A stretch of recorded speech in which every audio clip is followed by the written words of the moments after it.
VCY America presents Crosstalk, a nationwide call-in program discussing issues that have an effect on our families, our communities, our churches, our nation, and our world.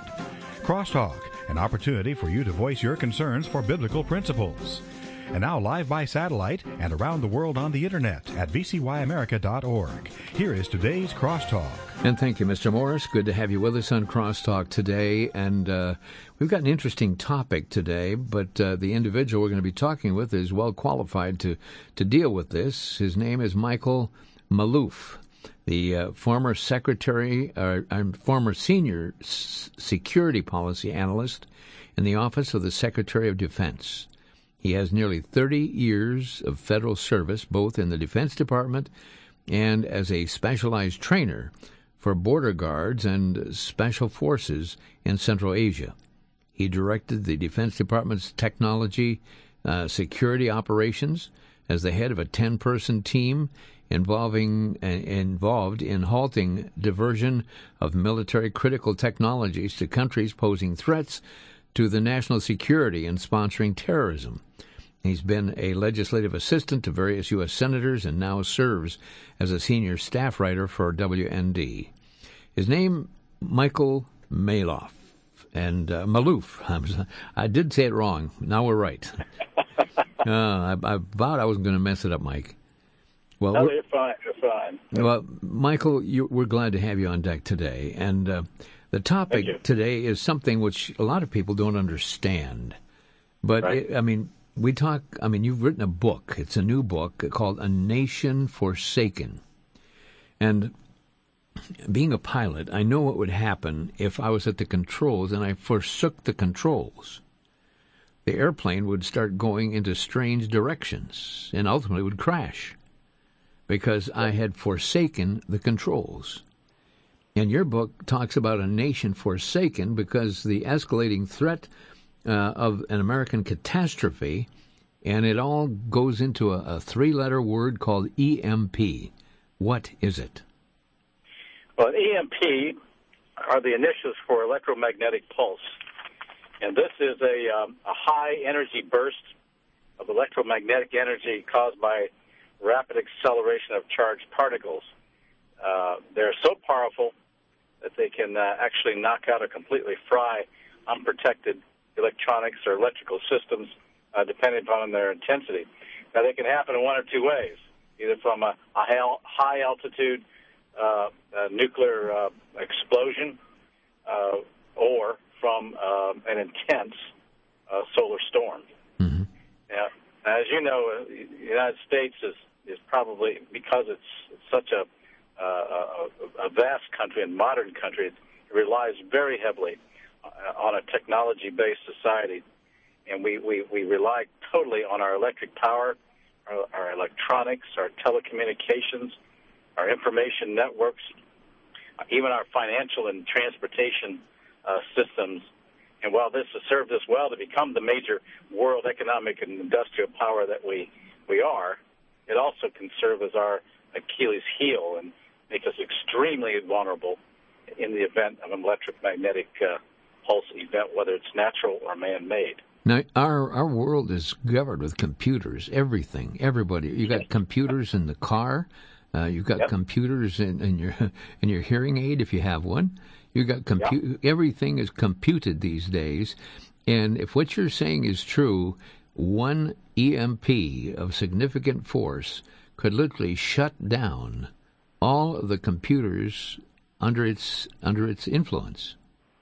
If the electronics is unprotected, that is absolutely correct. And I might add, on a personal, on the individual level, it can affect the hearing aids and also the pacemakers. Yeah, they're going to be extremely vulnerable, and I don't frankly know of a total protection that an individual can have on a pacemaker, because unless you put yourself in a sealed metal container at the time of the EMP event, and most people will not be near one, I'm sure. Well, now, is this a new threat? No, it's not a new threat. We've known about this since we began nuclear testing. We first saw this development way back in the 50s, and Hawaii was affected by some 900 miles away from the actual nuclear test, and they noticed it then, and then the British subsequently did their own nuclear tests and confirmed it, and then the Russians did the same thing. So it's not a new phenomenon. In the Congress and in the administrations, it's been known for years. Previous administrations have known about it. This administration knows about it. The Congress, as I said, knew about it. In fact, they at least did something. They mandated a commission to look into the effects of an EMP, and the commission issued an interim report in 2004, and in 2008 they did a final report in 2008, which absolutely confirmed everything that they said in 2004, but in far greater detail. Now, only about 200 copies of it were published, and for the most part, the American public really has not seen it. It is available on the web. Mm-hmm. EMP Commission, 2008 EMP Commission. If they go to that, they can download the PDF. EMP Commission? Yeah, just go to Google. If you Google EMP Commission, the 2008 Commission report, and then they can download the PDF. It's over a 300-page document. Well, now, if an EMP happened, what's the effect on the human being? Minimal, except for the instance where they're carrying a pacemaker or other electronic devices such as hearing aids and other medical assists that they need. So it's people on dialysis would be affected as well. Mm-hmm. Dialysis machines would be affected because they don't have protected electronics. Now, does this fry the electronics? It isn't just a momentary shutdown; it blows them, right?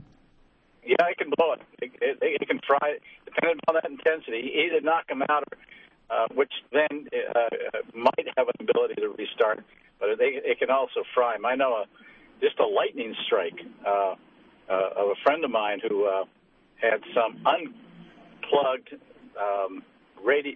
unplugged musical equipment in a garage. Mm-hmm. Went in to look at it, and it was all completely fried. And here it wasn't even plugged into anything.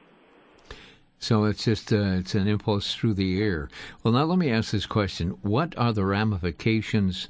I mean, obviously it would shut down our cars and everything that within that framework. But what about the ramifications to our nation's defense? It can affect it pretty seriously, potentially very seriously, because our defense relies, and our bases and what have you, rely on 99% on the national grid system, including our telecommunications system in the United States. Our satellites could be affected, and military uses satellites. Well, they might have some rad-hardened chips in the satellites, but not a lot. And I would say that the thing that really got to me was that the most immediate concern would be the prospect of a solar storm of such intensity that it could hit us, because NASA's been warning about this, that the sun's going to peak this year and into next, and this is going to be the most intense period for solar storms. And some of these storms, if they are sometimes 2 to 3 times larger than the Earth itself. And if one of these whips off the sun and comes directly at us, we're in deep trouble. Well, we transmit our signals. We have a network, of course, our own network of about 30 some stations. And then, of course, we're on a network today of many other networks that are picking us up by satellite. But every October, and I think there are different times of the year, where the sun lines up, and we have 10 to 15 minutes of signal loss just from the energy of the sun, which is how far away. But if this explosion, which is right out there in close space, this could be pretty serious. Oh, yeah, it could blank you out completely. And more than likely would fry any unprotected electronics. And getting started again. This is why in the book I point out that scientists and experts on this issue have basically said it would throw the United States back to the 19th century. Kerosene lights. Yep. Yeah, and I grew up having to grow your own food, and of course we're an urban society today, and most people don't grow their own food. Grocery stores only hold up to about 3 days at most of food. And I was talking to an individual earlier this morning. He said during one of the hurricanes down in Florida, he says the pantries were cleared out within an hour after just before a storm hit. Well, I was raised up in the North Country, and we did have kerosene lights through much of my childhood, and it's pretty. But the moment you get electric power, then you're subjected to that nice, clean energy. No soot, no soot in the lamp. But it's vulnerable, folks. Now, this book, A Nation Forsaken, is a powerful book, and may I recommend it to you? Michael Maloof, the author here, Escalating Threat of American Catastrophe. And the book is available if you want to go to vcy.com, or 888-722-4829. You can go to amazon.com. What was the other groups that have it? WND.com, Barnes & Noble. We would have, I think, almost any bookstore at this point. Well, I think this is so important now. The chapter headings, I'm going to share them with a direct attack on our nation's capital. That'd be Chapter 1. The Eastern United States, someday soon. Our nation's core vulnerability, the power grid. A direct hit from the sun. The route back to the 19th century. And why haven't we been told? What is the current threat assessment? We can still do the right thing 1 second after, literally. And this is the book that tells the story, folks, and it's available. I hope that many of you will get a copy of this thing and share it with your friends as well. Now, the impact on the population, of course, we talked about food, but one of the shocking things, the impact on commerce and banking. Yes. Yeah, you see, we have some 8 or 9 very critical infrastructures that comprise our modern society. And those would include like our electric power, our telecommunications, our banking and finance, getting money out of your ATMs, for example, your petroleum and natural gas pipelines, your transportation and food and water delivery, emergency services, as well as your space systems. All of these type of what we call infrastructures are interdependent. If one of them goes down, it affects all of them. And if the grid goes down, all of them are going to be totally affected, certainly. We're going to take a break right now for 60 seconds and be right back.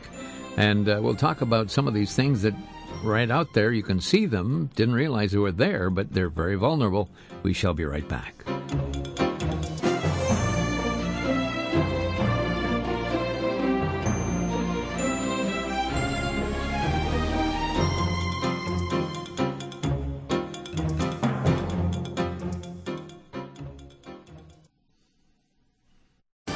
Back to Genesis with Dr. John Morris, president of the Institute for Creation Research.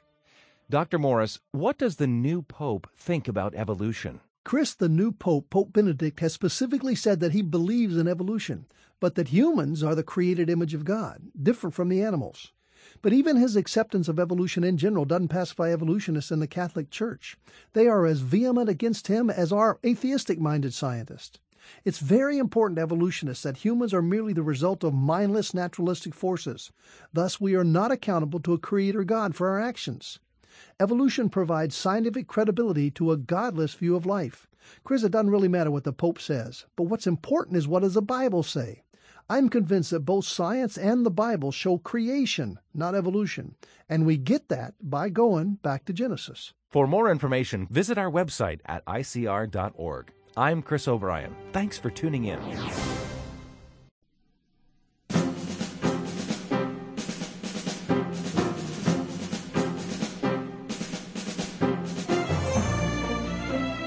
And welcome back to Crosstalk, where today it's our privilege to have Michael Maloof with us as our guest. We're talking about the growing EMP threat. And Mr. Maloof is a former senior security policy analyst in the Office of the Secretary of Defense.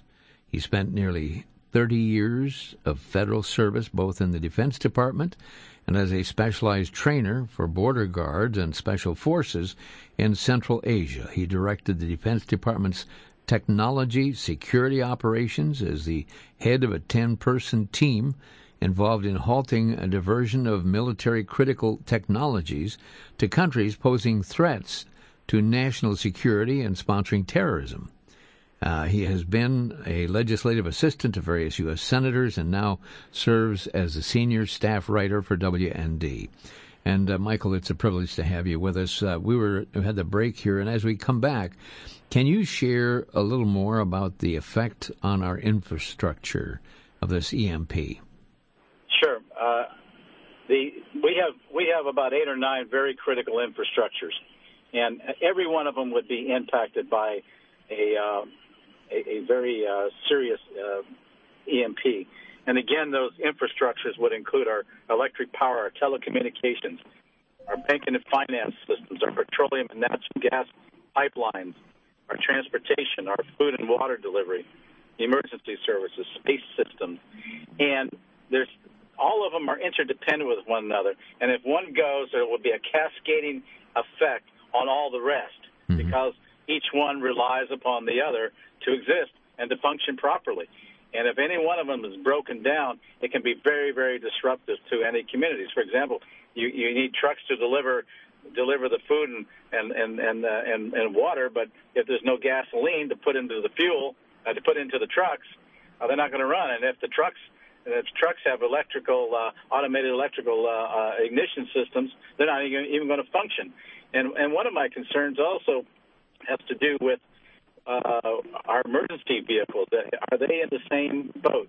And I think that this is something local communities need to be watchful of and to double check to see if their cars and emergency vehicles are susceptible to an EMP event. The other thing, too, is that we have what are called SCADAs.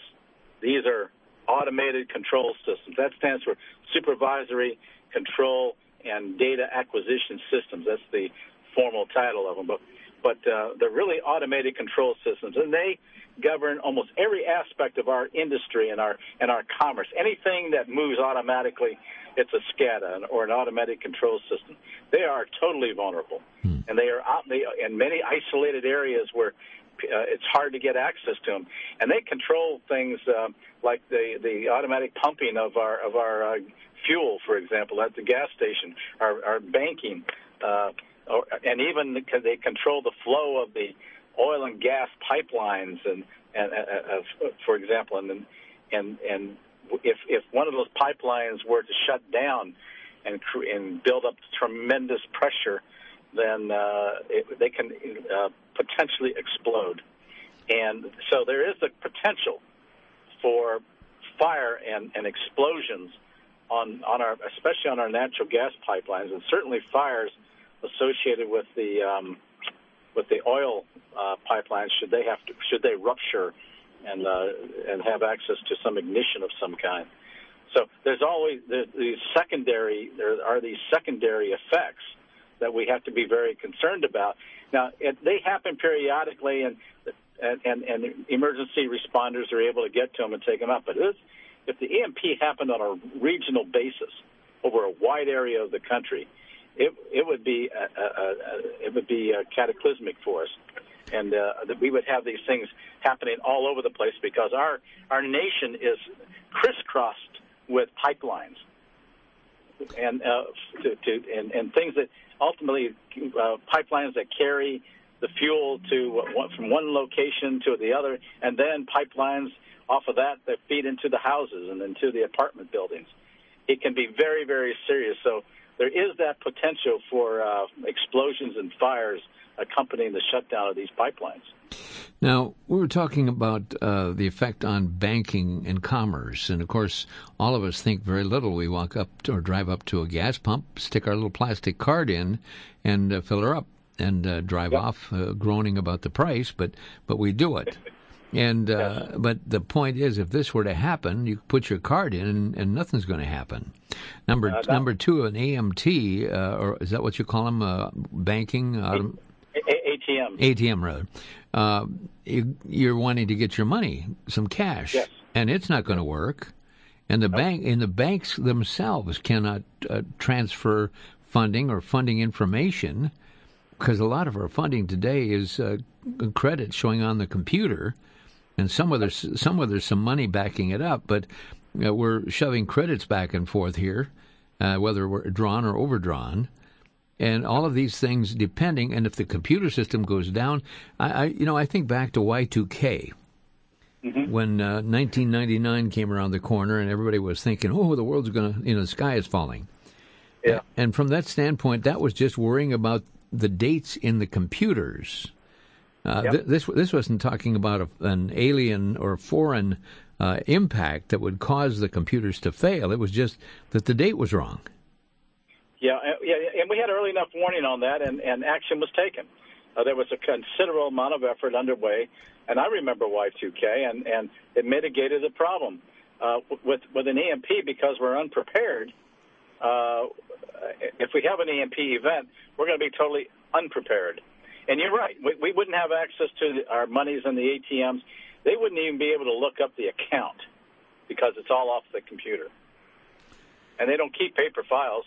All of your accounts and everything are stored in the computer at a central database some miles away. And those databases also could be fried. So your basic information altogether could be destroyed. Folks, this is serious stuff. And I'll tell you, we pray for our nation. We pray that God will have his hand upon us as a nation and protect us. But some of the crazy stuff that's going on, foolish decision-making, and the lack of concern, in many cases, we're concerned about our defense. The Defense Department, is the Defense Department knowledgeable of this threat? Yeah, all the government agencies are very knowledgeable. All those that are concerned about it would include the DoD, Defense Department, Department of Energy, Department of Homeland Security.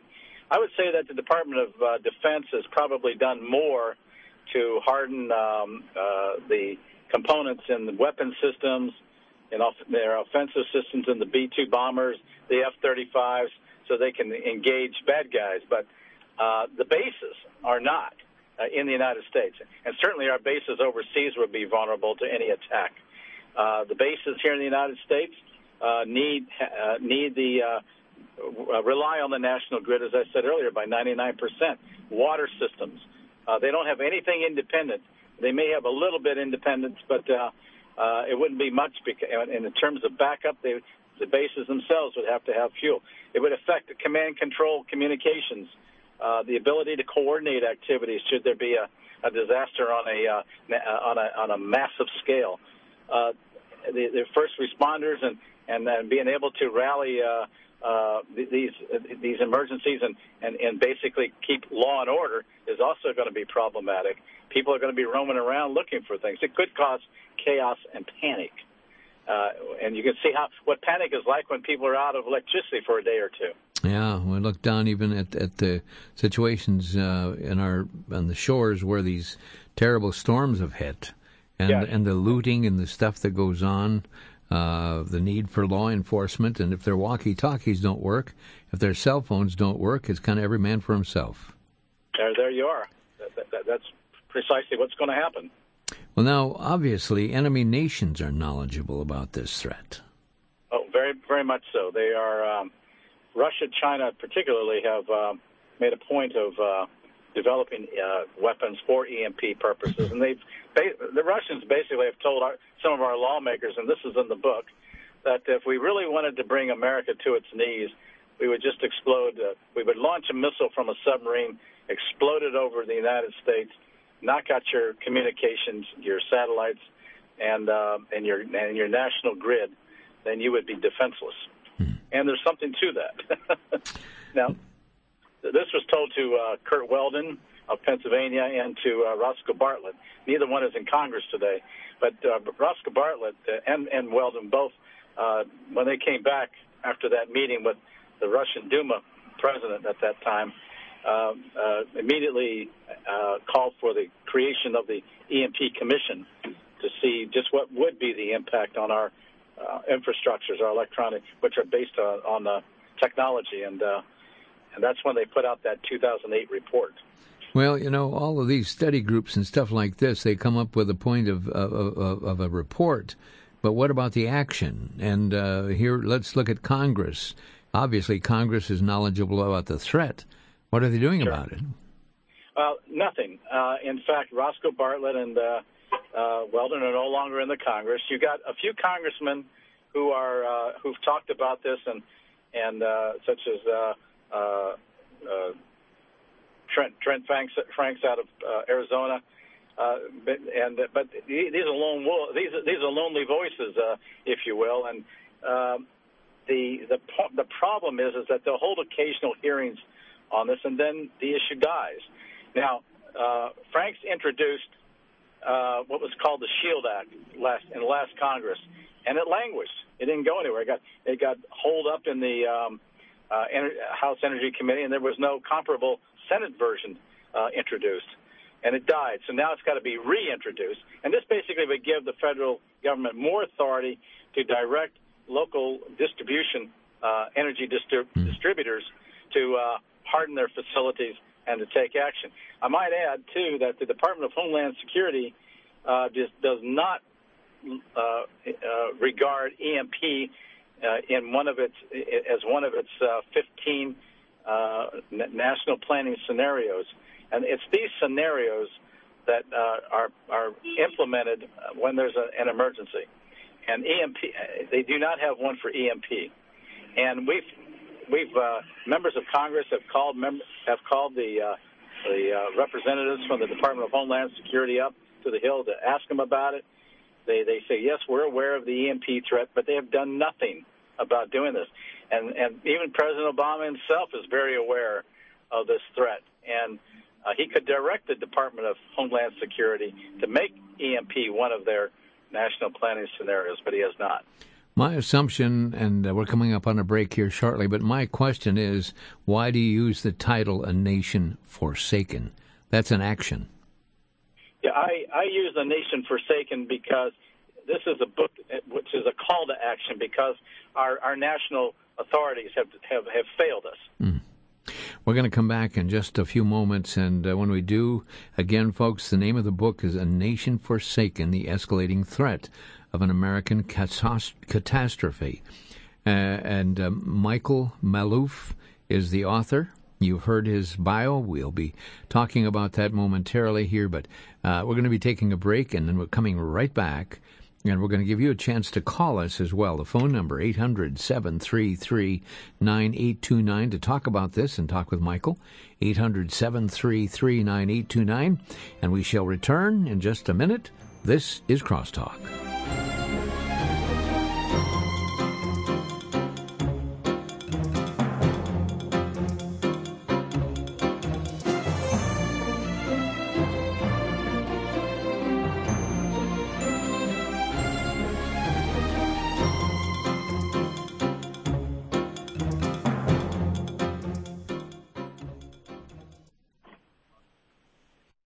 Here at VCY, we believe that we are to be salt and light in our society.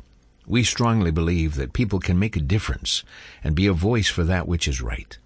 But there's something far more important than all of this, and that is your personal relationship to Jesus Christ. Or you may call congressmen every day on important issues, and you might hold a sign at a protest. But unless you know Jesus as your personal Savior, you're missing out on the most important thing in life.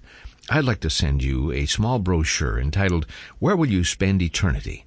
This pamphlet shares with you in a very clear way the most important decision you could ever make in your life, and that's placing your trust in Jesus Christ.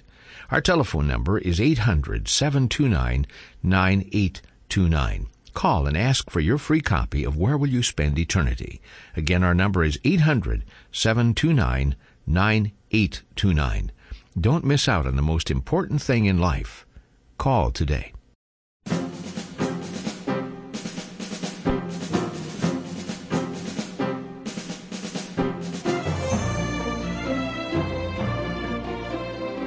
And welcome back to Crosstalk. And our phone number today, if you'd like to call and get online and talk with our guest, we do have some open lines.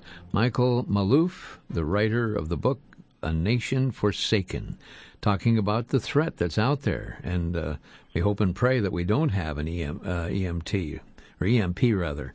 But those are the things when you have maniacs and heinous criminals out there that would like to destroy America. And have we not heard of those who call America the Great Satan, and others that would like to see America destroyed? Well, let's go right now to Robert, who's standing by in England. And Robert, you are on the air. How are you today? Okay, thank you, Vic. Just hearing the topic, I thought I'd phone in as an engineer, since I've had a little bit of experience on this side of the Atlantic. Mm-hmm. Well, and yeah, put your question. You were just about to put a question, well, weren't you? Your question for our guest today. Well, basically, it's one or two comments from my experience looking at the EMP. When I was employed in one job here, I was asked to look at the effects of a possible nuclear EMP on our telecommunication system. Mm-hmm. And so that one person didn't have all the knowledge, a lot of people were given little bits of this to look at, and that was my first introduction. And so that taught me that modern nations, because of the dependence on electronics, are very vulnerable to this. And there are so many ways in which this can affect you, and including these days that all your credit and debit cards have chip and pin, and even the chip in your card in your pocket could be vulnerable to it. Your thoughts, Michael?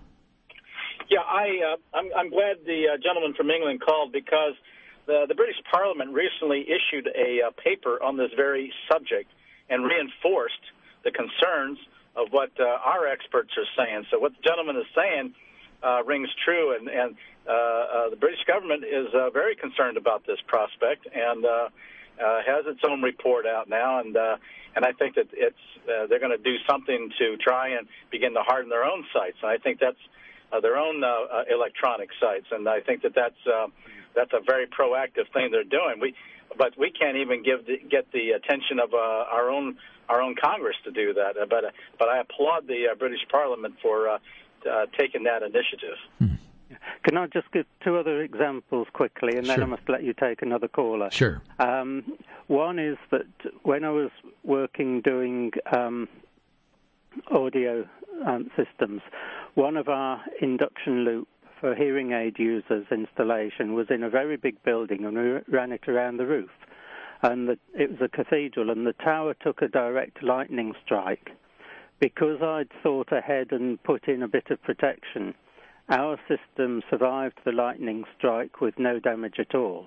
And two other electronic systems in the building got knocked out.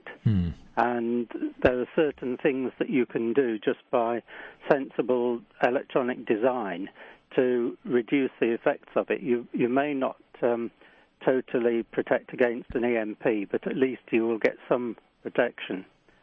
And then the other thing is that looking at the report you mentioned very quickly and seeing the risk of cars being knocked out, a friend of mine that is an expert in what's called electromagnetic compatibility was commissioned by some of the motor vehicle manufacturers to look at the recent problem of uncontrolled sudden acceleration on some of the cars in the USA.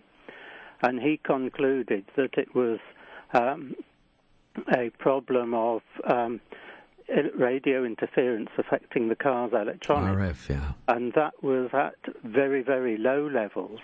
And because these were cars with automatic transmission and electronic links between your accelerator pedal and the carburetor, they were very vulnerable. And it's an illustration of just how vulnerable things can be, even to the extremely low levels of radio interference. Robert, thank you. Thank you so much. You're talking about drive-by-wire or fly-by-wire. It's all electrical connections. Yeah. Incidentally, related to this, one reason why electronic equipment such as computers inside an aeroplane is hazardous is because of what's called the Faraday cage effect. And Michael mentioned about protecting things, like pacemakers and hearing aids would only be protected if you're inside a metal box.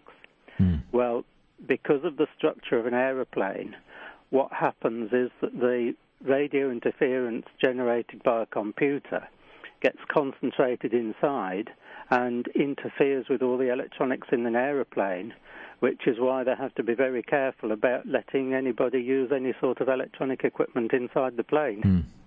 That's just a microcosm of the real thing. Yes, Robert, exactly. Thank you, Robert. Appreciate the call. Happy New Year. Thank you. Same to you. Robert from Birmingham, England. Let's go to Jeannie in Tennessee. Jeannie, you're on the air with our guest, Michael Maloof. Hello. I have a couple questions and a comment, and I'm then take my answer off the air. Sure. These underground government bunkers that have been built, would the EMP affect the electronics deep underground where the government could go in case of an attack? And also, would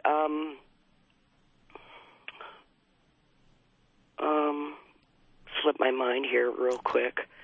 Well, that's the first question. Pretty good, Mike. What do you? Yeah. It can. If there's an antenna of any kind sticking out, and unless the electronics deep in the bunker are hardened, that antenna will just take that EMP right down to that equipment and destroy it. I mean, the only way that they're going to be able to communicate inside of a deep hole that's covered up is by having some kind of antenna sticking out somewhere, or if they have underground lines, that's another matter. But one of the things we might want to be considering is reinvigorating the national defense bunkers and what have you for across the country. We had them in the 50s, and they went away. And it might be necessary to consider in light of the need as rallying points and places where people can meet to get emergency food and supplies that would not would not be able to get if everything's shut down. Jeannie from Tennessee, thank you for your call. Let's go to New Lisbon, Wisconsin, and talk to Diana. Diana, you're on the air. Yes. My husband's sister was injured very badly in an automobile accident where she got rear-ended by a semi, and 2 years later she got broadsided by a pickup truck with 3 teenagers in it, and she had such pain that they embedded these electrode things in her brain, and it goes down her spine, and she has a thing, she pushes a button. We also know a police officer that got shot in the spine that has the same thing. What would happen to that? And the other question was, these people that make all of these electronic equipment that people buy, like computers and everything that's electronic devices, shouldn't they be doing research on finding more ways of preventing that sort of thing from happening? Hardening it, yeah. Well, hardening, on your first example, any electronics like that would be affected. They're not hardened, and the answer is getting chips and microelectronics that are hardened to radiation, and we do have the technology available to do that. It's just expensive, and that's one of the reasons why there's a reluctance to do all of this because of the cost. Well, the cost is going to be a drop in the bucket compared to what the cost would be if we got slammed by a direct EMP from either a nuclear event or from a solar storm maximum. Diana, thank you. I can give you the statistics on that, on some of the projections. Sure. It would cost maybe $20 to $40 billion over a period of time to harden things, at least to mitigate the problem. Wouldn't eliminate it entirely. But if we did major systems, communication systems, and electrical grid systems, it would take around 20 to 40 billion. Now, NASA has just come out, and I talked to some of their experts, and they basically confirmed to me that if we got hit with a direct solar storm, it would cost upwards of $2 trillion in the first year. It would take 40 to 10 years to recover, and it would affect more than 160 million lives. Wow. Let's go to John in West Milwaukee. John, you're on the air. Yes, afternoon. My question is, it sounds like you're trying to tell me that it's just going to be localized in America. It's going to be the whole world. So with that, we should have the current knowledge and technology to restart everything. We should become overcomers, and I don't know why we should fear all this. Well, the problem is we have not, and you're correct. If we had a direct solar storm, it would affect everybody. Lesser developing countries would be less affected, but highly technical societies such as our own would be dramatically affected. Europe would be affected. Asia would be affected, and it would be a rather tumultuous time. Now, we have the ability and capability to remedy a lot of that, and we should at least be thinking of protecting ourselves. And other countries should be doing the same thing for themselves. And just as was pointed out a little earlier by the gentleman from Great Britain, the British Parliament is, as a result of their report on this very same topic, are planning to take action themselves. So there are some countries that are doing it. Now, I think Israel, for example, we've had people tell us from over there that if they decided to launch an EMP attack on Iran, for example, on their nuclear sites, that it would knock out electronics from Middle East into Europe. But Israel says that they could be back online within 3 days.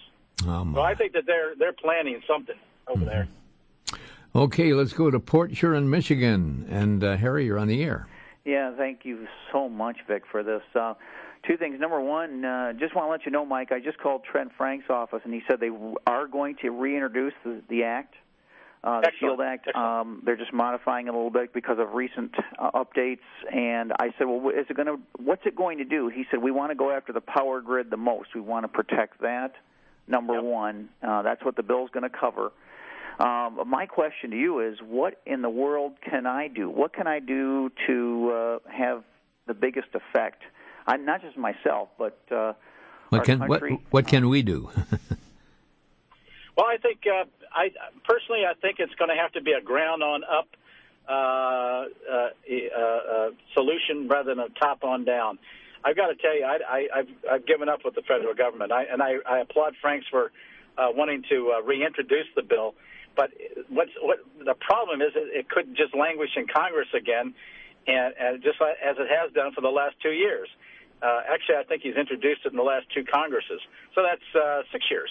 So the problem is that Congress is so preoccupied with everything else, they're not even focusing on this problem until after it happens, and then it's what can we do about it? And then they're going to probably want to create another agency to do something. I think what can immediately happen is at the ground level, or at the local level, the community level, local organizers can get together and talk, and I guess you have a break coming up. We have a break coming up, and we'll be right back in 60 seconds, and we'll be talking more about what we can do. Harry, thanks from Port Huron. We'll be right back.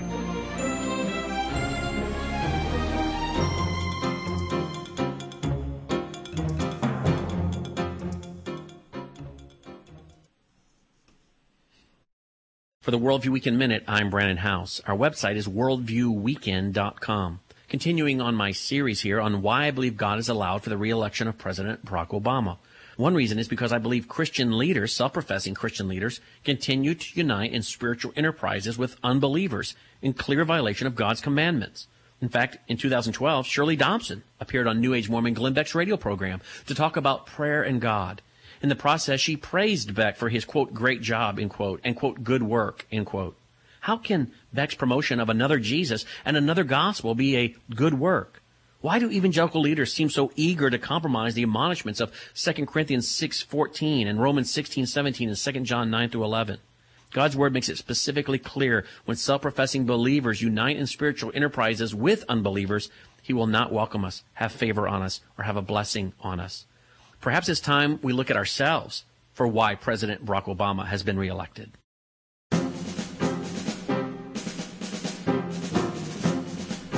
And welcome back to Crosstalk. Wow, this hour has gone by so quickly, and we've just got about 8 minutes left.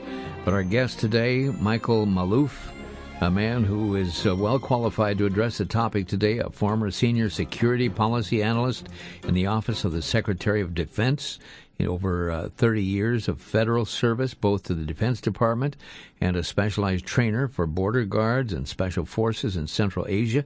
He directed the Defense Department's technology security operations as the head of a 10-person team involved in halting diversion of military critical technologies to countries posing threats to national security and sponsoring terrorism.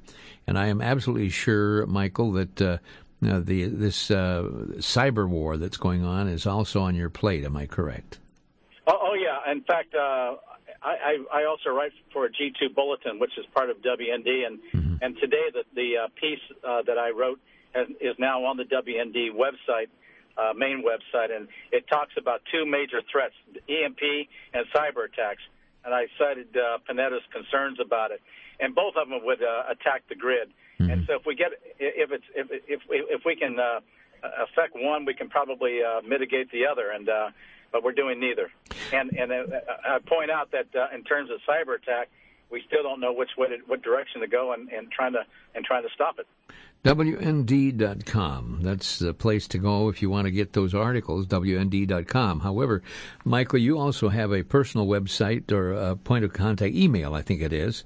And yeah, it's an email. People can request information or send an email, perhaps in response to this broadcast. What is your email address? It's Maloof, Maloof, at WND.com. Okay, Maloof, that's MMALOOF at WND.com. And maybe M for Michael. Okay. And if you'd like to communicate with Michael and let him know how much we appreciate him coming on the air today. Now, here comes the question. What can we do? Who needs to hear from us? And how can we best communicate the need and with people that can make a difference? Well, I think it has to be done at all levels, at the federal, state, and local levels. And I think we need to, I think at the local level, it's going to be extremely important. I think communities need to consult with their emergency coordinators in the region to see what can be done and how to organize in the event of an EMP event, assuming that all communications gets knocked out, to ensure that there are proper supplies, that there are that on hand, and at least for a month or so, maybe longer. And they need to let people know beforehand where these locations are. There may need to set up more than one point of reference as to where people can report to to meet those needs. Eventually, people do not keep vast amounts of food and water on hand at home, and eventually they're going to run out of food. Their prescription drugs, they should have at least their 30-day supply always on hand. At the state level, I think the governor's offices need to be consulted to see what is being done at the state level for state coordination in the event of for such an emergency, and at the federal level, we need to get Congress activated on the one hand, but also I think this administration can should appoint a sort of an EMP czar that can reside at the National Security Council to coordinate federal, state, and local activities, and to push Congress on this. But right now, there's no advocacy on EMP right now in the United States government. I think we really need one. You know, maybe they get a czar that means something. Yes. Yeah, one that's going to actually do some work. All right, well, folks, meaningful work. And folks, you know, and I know, all of us know the phone number to call our congressmen and our senators. And the Capitol switchboard, folks, is one. I hope you memorize the number. It's 202-224-3121. 800, no, not 800, no, it's 202-224-3121 or 202-225-3121. Either of those two numbers ring at the Capitol switchboard. And you don't know who your legislators are, you don't know who your congressman is, just tell them where you live. Tell them what town you live in. All you have to do, and don't be afraid, that's the system, how it works. And you tell them what your area is, they'll put you in touch with your congressman and let them know. Say, what is Congress doing about the EMP threat? That's all you have to ask. What is Congress doing about the EMP threat? Please return my response or give me a letter letting me know. You see, when you ask them for a response, they're obligated to respond to you. And you know that the letter or your phone call didn't end up on somebody's desk without somebody doing something about it. And so demand. You're a taxpayer, folks. These people are employed by your tax dollars. And I think this is something that we can do in the physical to at least provide some elements of safety in our country. And again, that's 202-224-3121 or 202-225-3121. Wow, we've got about 2 minutes left. Very quickly, Duluth, Minnesota, and Jeff. You're on the air, Jeff. Go ahead. Hello? Yes, I was wondering, is there a comprehensive step-by-step manual for homeowners on how to harden everything from generators to septic tank pumps for dummies? Where'd you get it? And where would I look? Oh, you're saying there is a manual? No, I was wondering, is there a step-by-step manual for homeowners on how to protect, everything from home generators to, like septic tank pumps? Michael, what are your thoughts? I'm not certain. I think you'd have to look for each appliance, and I don't think there's an overarching thing that can seal everything. Right now what we use, our appliances in the house, all of them are very susceptible. The only thing that people talk about is the Faraday cage, and they can be as large or as small as you want it to be. But again, it's got to be absolutely sealed and put, and you got to have it all in that cage at the time of the EMP event. So it's really problematic. A metal case. If they start making these things that with hardened chips, then that's a different story. Well, folks, we've come to the end of the program, and I want to say a special thank you, Michael, for being with us today and for making us aware of a very serious issue. And, folks, the name of the book is A Nation Forsaken. A Nation Forsaken, written by our guest today, Michael Maloof. And it's available if you want to call vcy.com or call them at 888-722-4829. Or you can go to Amazon.com, Barnes & Noble, or WND.com. It's out there for you. And again, Michael, thanks for being with us. Thanks for having me. That's it for today. Thanks for joining us on Crosstalk. You've been listening to Crosstalk via satellite and the Internet from VCY America. Views expressed may or may not be those of this station. For a CD of today's program, send a donation of $6 or more to VCY Tape Ministry, 3434 West Kilbourne Avenue, Milwaukee, Wisconsin, 53208. Or download by RSS or podcast from crosstalkamerica.com. And join us again for Crosstalk.